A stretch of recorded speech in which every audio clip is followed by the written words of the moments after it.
সুন্দর। গত নিশীতে সারা নিশি হরিনাম সংকীর্তন করেছিলেন শ্রীবাস অঙ্গন মাঝে। সারা নিশি হরিনাম করার পর যখন অলস হয়ে গেছে, সেই অলসে বিভোর হয়ে আজ গদাধরকে বামে লয়ে আমার গৌর হরি শুয়ে আছেন মাধবীলতা বেষ্টিত করে। রসিক মহাজন বলছে, আমার গৌর সুন্দরের সেই শয়ন শোভার কথা।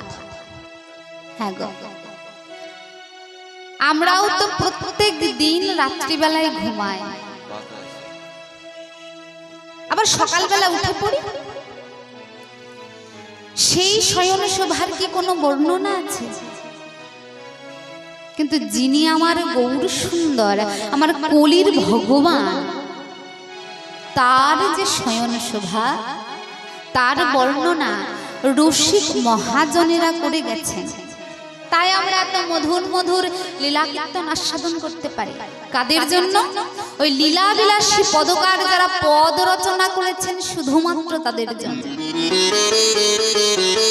এই কীর্তন রসের মধ্যে যে কি মধু আছে, সুধা আছে, তারা কৃপা করে লিপিবদ্ধ না করলে আমাদের কারোর জানা হতো না বাবা। তো সেই গৌর সুন্দরের শয়ন শোভা দর্শন করছে, আর এক রসিক মহাজন বর্ণনা করছে। কি জানেন?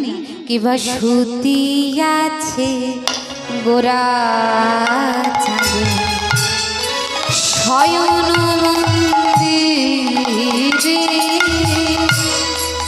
সুতি আছে গোরা চাঁদে শয়ন মন্দিরে, বিচিত্র পালঙ্ক সেজ অতি মনোহরে, বিচিত্র পালঙ্ক সেজ অতি মনোহরে, বিচিত্র